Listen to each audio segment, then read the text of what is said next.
Hi, I'm Jason Hill. And I'm James Blackburn. And this is No Joke Survival. Preparations for the average family. Now our goal is to teach you some simple and easy ways to get started with prepping and survival in case of a natural disaster or a crisis situation. In this week's episode, we're going to briefly explain the 6 core areas of preparation, and then we're going to focus on the tools and techniques for starting a fire. That's right. And but before we get kicked off with that, why don't we tell the folks a little bit about ourselves? Go ahead and start. Well, Jason, as you're aware, but the audience is not, I have had a ton of experience working in the outdoors, as well as just enjoying the outdoors.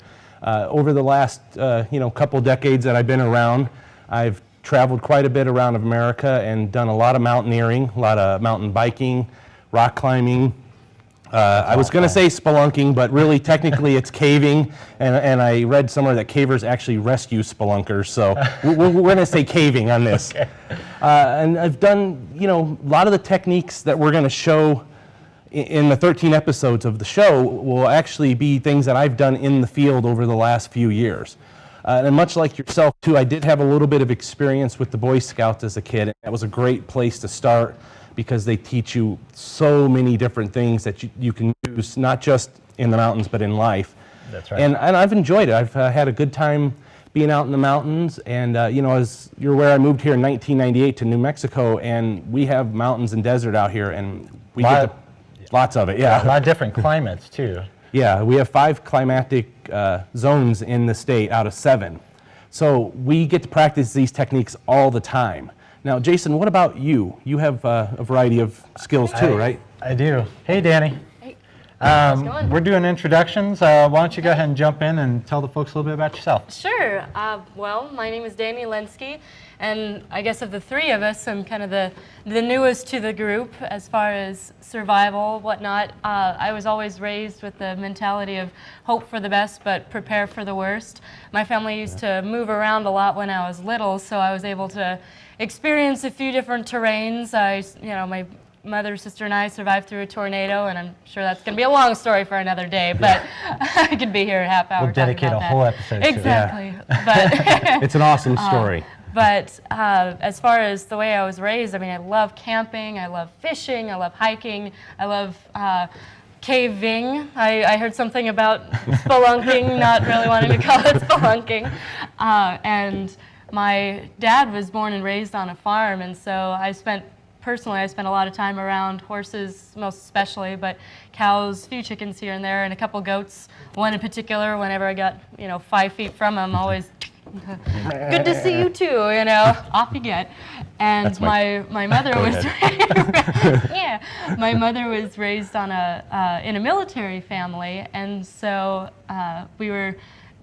we definitely got the discipline that way, and so I guess it was good to be well-rounded. I'm not afraid to get my hands dirty for the sake of learning, so it's going to be us learning together with the 3 of us. But, and that's good because you have to do these things hands-on and get that experience. It's not just something you read about. Exactly. You need to have that actual practice. It can take years reading it in a book, but then once you try and put it into practical use, you think, oh, wait. How did that go again? But anyway. Now, speaking of practical use, you've had a lot of practical use out in the field with some of the techniques and tools of our show, right? Yeah, I have. And I hate to interrupt. I'm going to actually have to run so I can work on the beginner's box for later on. Oh, great. I will be back, and I'm sorry. Sounds good. How about a high five? A little late for the short one. Like half your size, man. Yeah. Hey, you didn't get a high five, though, so yeah. Well, I was in the Boy Scouts as a kid and got to do a lot of things out in the woods and do those hands-on making things,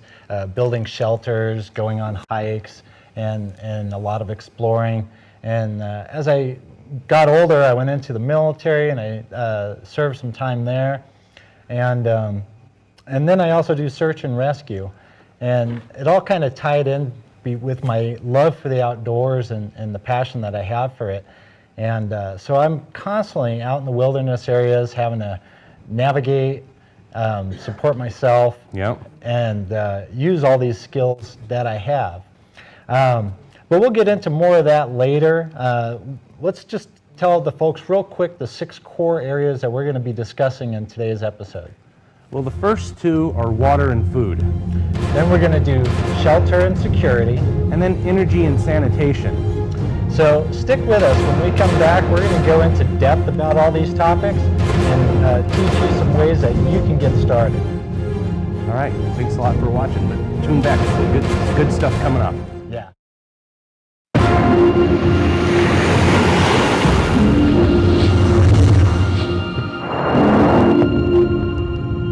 Hi, and welcome back to No Joke Survival. Preparations for the average family. Sorry, man. No worries. I'm Jason Hill. I'm James Blackburn. And in this episode, we're talking about the 6 core areas of preparation. And just to summarize, those were Well, we got water, food, and shelter. security, energy, and sanitation. Now, we're going to go in depth with the first one, which is water. Yes. Do you want to go ahead and take that? Well, water is the most important thing in life. You can survive a few days without food, but you cannot survive without water. And so we're going to talk a little bit about ways that you can store water for emergency situations or even gather water in sort of situations like what we're going to talk about on the show. Yep. Okay, and you know, some of those are rain barrels. Those are great because you can collect a lot of water just from the runoff of your home. They're fairly inexpensive to set up, and all you have to do is, once you collect it, is boil it or purify it, filter it, and that's some good drinking water. Exactly, and water, you know, is important for drinking, but also for sanitation is another thing on the list, for keeping things clean, wounds, clothing, and just keeping your general morale up because, you know, water is such an awesome thing. As a matter of fact, I'm going to show you real quick a container that you can store water in for emergency things. So check this out over here. Now, I'm probably going to get myself a hernia, but this is water. And that's 5 gallons. And these are really common. A lot of people use these. You can put them in your garage and store water long term. And you can put a little bleach in there, or they have some other additives. But having a bunch of these on hand is great because not only do you have this water, but as you collect more water, you can store it in here. And they're really inexpensive. Yeah, and water, you know, doesn't really have a expiration date. If you need to use it, you can. Just make sure it's clean. Yeah, you can always just boil it. All right, I'm going to put this away. Another great thing is just cases of bottled water. You get these at the store all the time. They sell them by the case. They're inexpensive. And it's so easy just to buy 2 or 3 or 4 of those and have them in your garage. And you should always have them in your vehicle with you anyway, because especially where we live, the Southwest, with so much desert, your car breaks down and you don't have any water with you at all, you could be in a lot of trouble because there's a lot of spaces between towns out here. That's right. Dehydration sets in quick, and when it does, you don't always think clearly or make the best decisions. So staying hydrated is very important. We also have, did you talk about the purification tablets at all? Because that's something else that you can buy at the store that is a nice thing to have and weighs almost nothing to put in your backpack if you're going to the mountains. That's right. And have them at home as well. All right, so our next item is shelter. Yes. Shelter is important. Obviously, you got to be out of the elements. If it's raining or snowing, and you're out in that, your experience is going to be a lot more negative than if you have a roof over your head. And obviously a roof can come in a variety of different ways. That's true. Everything from a house to a camper to a tent, and then a few techniques that I know you've practiced out in the mountains with, you know, debris huts and things like that, right? Absolutely. And not only that, I mean, it could be just protection from the elements. So it could be a poncho or even a jacket or a hat protecting you from the sun. When we talk about shelter, it's just kind of a general protection from the elements. Now, some of the fun ones are like a snow cave. If you ever get a chance to do that in the wintertime, if you can dig yourself out a snow cave, and it has to have a way to have air come into it.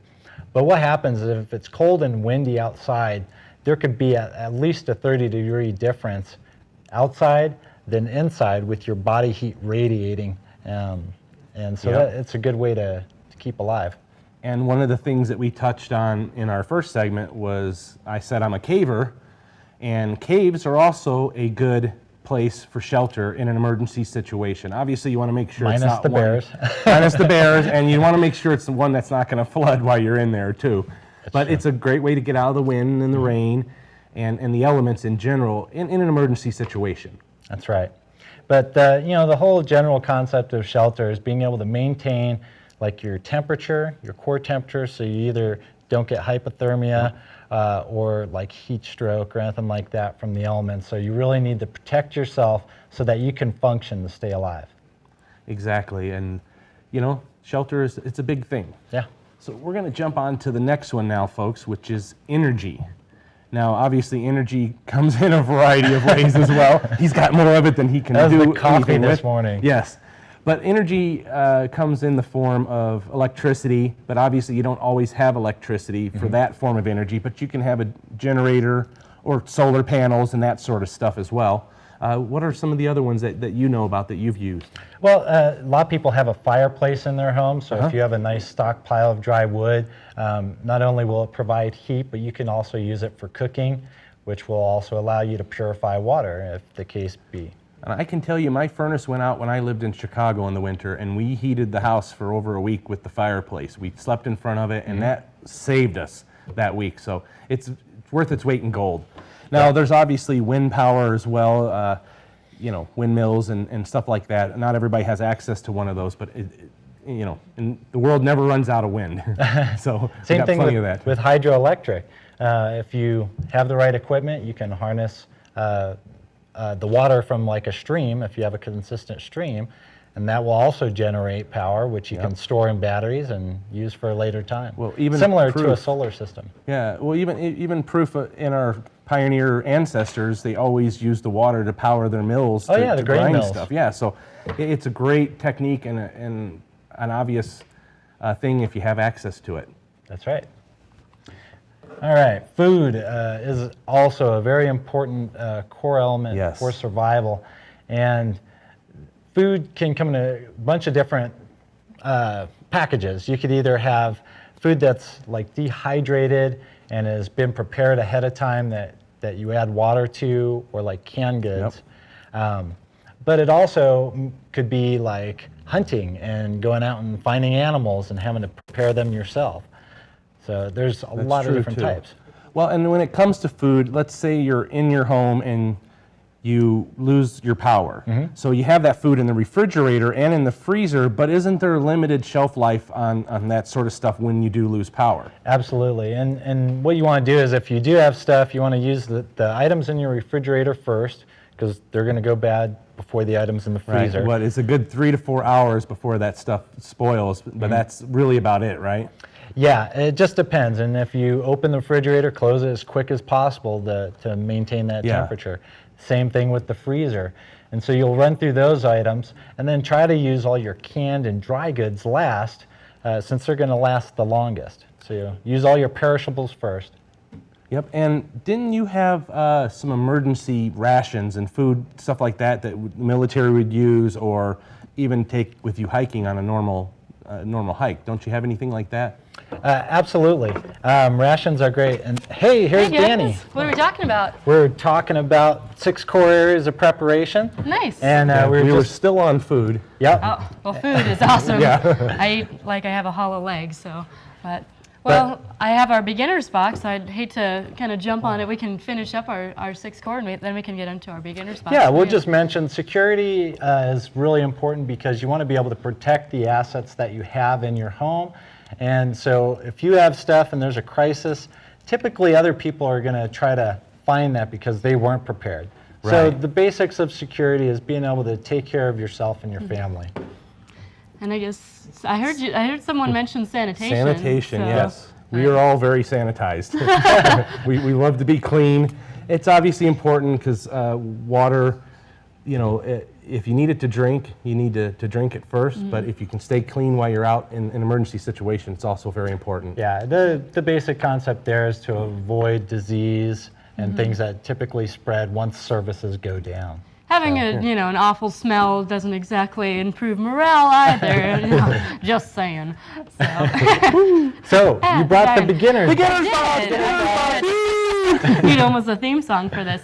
And since we're kind of focusing on fire starting, we have all of the different items for fire starting in our beginner's box today. So I guess Sweet. probably the first thing that we want to talk about is our very traditional flint and steel. And did you want to take it away there? You know what? We're going to have a competition here really quick, so we'll just take these items out and show them real Nice. fast. All right.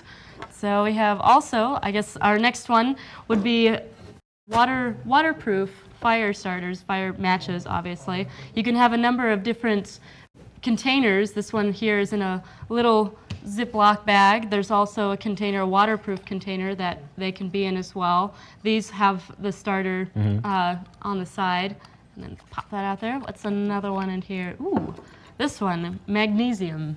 You want to? Yes.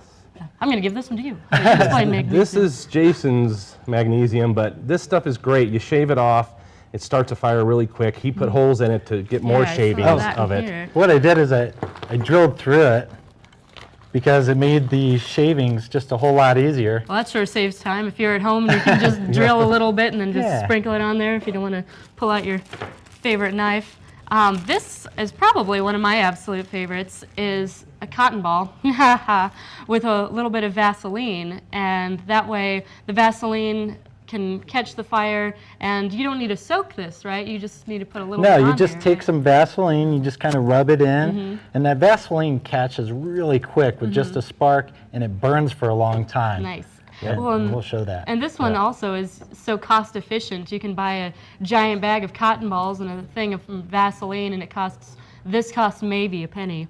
So, in the grand scheme of things, and it's no longer just for burning ants, kids. Yes, we know what it's for. Yes. It's a magnifying So it's glass. magnifying glass. So if you have that, you can try and use the sun to make a fire. And so I guess that's actually all we got That's here about so it. far. So. But when we come back, we're going to have us a little competition to see who can get a fire started. So stay tuned, and Come we're on going to back. have a lot of fun. Awesome. I'm going to be the fastest though. Because No, We'll see. I'm I don't know. super good with one of these. he is pretty good at this. Danny, you're Put gonna a- just wait. There's going to be a secret flamethrower in the back that as long as we don't you have set to get the everything on fire extinguisher and make sure we don't.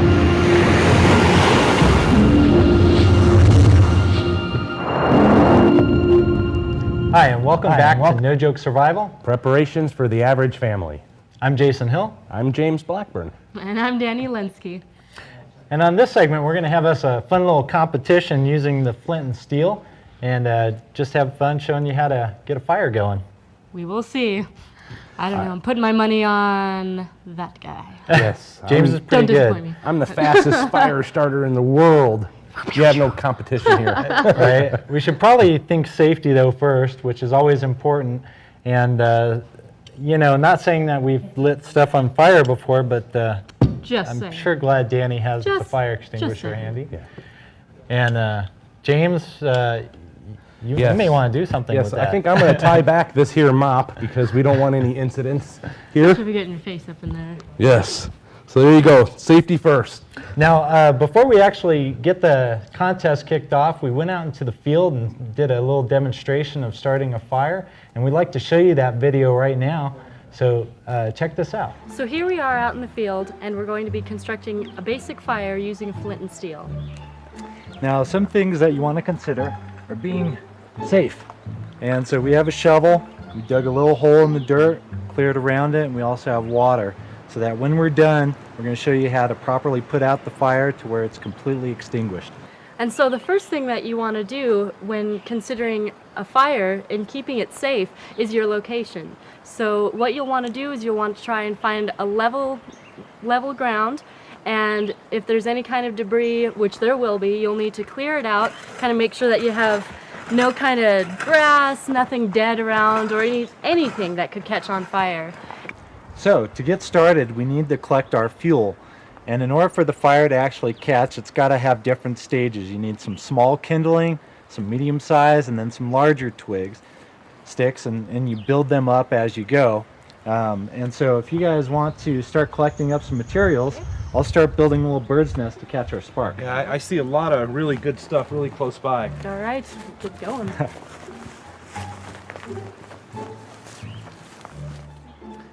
Okay, if you have some really dry grass available or other materials, you can make kind of what's called a basket.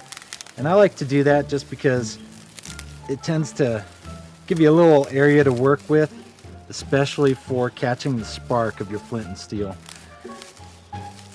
And when it's done, it typically looks kind of like a bird's nest. And you can fill this with additional dry leaves, dry material. But what this also does is if, for whatever reason, you need to move this to a different location, you can catch your spark in there and actually carry it, at least for a few seconds until it really gets going, to another location. And if that's the case, then you build it up into a little bit bigger basket. But this is just a basic one, some branches. We're ready to get this into our fire and get it lit. Okay, so what I got here is a Swedish flint and steel, and they make a lot of different types, but basically what this does is it creates a really hot spark when you scrape it. And the reason I like these is because you don't need an additional fuel source like a lighter that needs butane, etc. And even if it's wet, it's still going to throw a spark. So I'm going to see if I can get this going.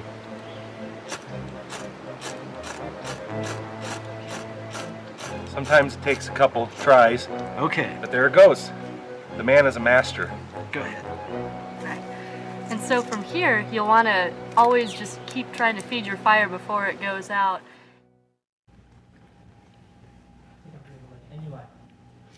Welcome back. That was a fun video. It was. It was. And you know, when we were out there, I noticed that right before you got started, or before the flame really got large, you kind of stuck a stick right in the ground. I mean, what purpose was that for? Oh yeah, what I was doing is, imagine the stick in the ground, and what I was doing is putting twigs kind of up at an angle, and that was to allow oxygen to get up underneath it, as opposed to just laying stuff flat on top of each other and then it can't get any Suffocate it. air. Okay. Yeah, so it's just a little technique that I learned, kind of like building a little teepee. Yeah, I was always taught the teepee, and then when I saw that stick going, I'm like, well, that's Yeah, quicker. Lots of variations. I was wondering where my hat was throughout that whole thing. Yeah, You yeah, grew you didn't some have glue. very much hair on your head. No, I still It's don't. mutual. You both have. Right? I- Yeah. Yeah. That's what I'm saying here. She shaved her beard this morning. I did. I'm sorry, guys. All right, so what do we got here, guys? What we have is some grass that we got from outside. I'm not quite sure how well it's going to burn, but what we're going to do is try to get it started. I also got a little bit of that cotton ball with the Vaseline. And That's, I think, kind of, stacking the deck a little bit on there if this is a contest. you know, I don't need One no would call stinking that cotton ball. cheating. Cheating. Saying. No, I don't need a cotton ball to win this No. contest. A mascot that way. I am Right. confident that I'm going to win this thing. All right. Well, what if I think that maybe without further ado, we'll get started. Looks like we have the flint and steel here, and then you have, looks like a Yep. little flint, and then, this is my little pocket keychain. It's got a flashlight and P38, but I also have a little mini flint here I always carry with me. Yep. all right. Are we So- ready? Hey, don't get started Hey, now. I'm just- Are we gonna ready? do- Demo. Let's get this going. Ready, set, wait for it. You know, he started since I had. Oh, look, mine broke already. No. See, I think that my odds were already pretty Oh. all right. Oh, see. All right. Stacking the deck a little bit. He's already getting some spark. Oh, no. No! Get a cotton ball. Oh, okay. He must have had a cotton ball in his pocket. Wow, that's a good one, dude. Dang. I'm That'd impressed. keep me warm anyway for many nights. I guess All right. Put that I have on. made fire too. This is it. If you want to see us more, feel free to visit us on Facebook at facebook.com/NoJokeSurvival. There you can ask us questions. You can also visit our website at nojokesurvival.com, and there are links to the videos. And come back and visit us next week. And next week we're going to talk about what to do when There's no water. Thank you so much. We'll Thanks, hope to everybody. see you. Drink some water before watching the episode. That way you don't feel so parched. Yeah. Exactly. All right. That was- Yeah. And some of these other ones right here, we have things falling on the ground. Oh, I think I may have wet myself a little bit. If you're up on a mountain, you may want to go down into a valley, or observe the area. Some lime. Oh my God, what is that? What is that, dude? I Probably a Sasquatch. They're all over the place. this is important. You don't want to wipe your backside with something that might be poisonous. What you want to do is literally just sit down and listen. I kind of blew my way through there pretty badly. There was a lot of outtakes. It's back, dude! It's back! Ah! Where is it? There it goes! That's awesome. You never know what you're gonna find in the wild. I love it. Or some sort of area where you're gonna find people and be rescued.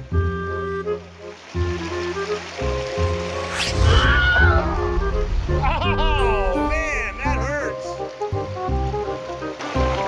Now for a blooper. Blur in the background. I literally got ants in my pants. While I was talking, I could feel them crawling down my butt crack.